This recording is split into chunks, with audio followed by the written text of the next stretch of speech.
राष्ट्रीय स्पर्धेत Maharashtra kick boxing खेळाडूंची दमदार कामगिरी. टाकळी हाजी प्रतिनिधी शेख शौकत मुजावर.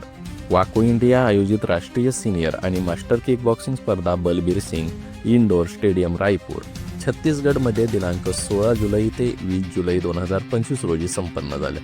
5 दिवसीय स्पर्धेत देशभरातील 33 राज्यातील 1200 खेळाडूंनी या स्पर्धेत सहभाग घेतला होता.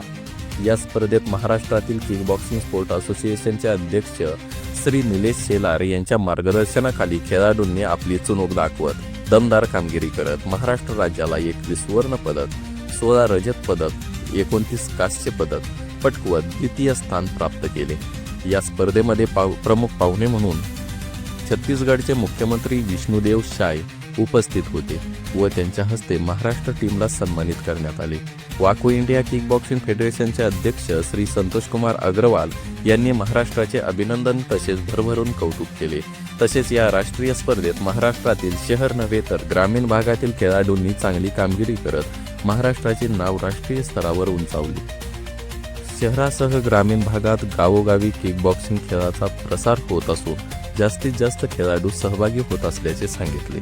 या स्पर्धेत महाराष्ट्र सचिव धीरज वाघमारे, वरिष्ठ उपाध्यक्ष सूर्यकांत मुंडापत, ततामी चेअरमन श्री सतीश राजहंस, सहसचिव श्री विशाल सिंग, आंतरराष्ट्रीय पंच मकरंद जोशी, प्रशांत कांबळे, विघ्नेश मुरकर, संगीता सुरळकर, राष्ट्रीय पंच ज्योती गोदावरीकर, नंदिनी मनकट्टी, महाराष्ट्राचे कोच म्हणून दीपा गवळे, वेदांत दीक्षित, अभिजित पारगावकर, आशिष राणे, शैलेश ठाकूर यांनी खेळाडूंना मोलाचे सहकार्य केले.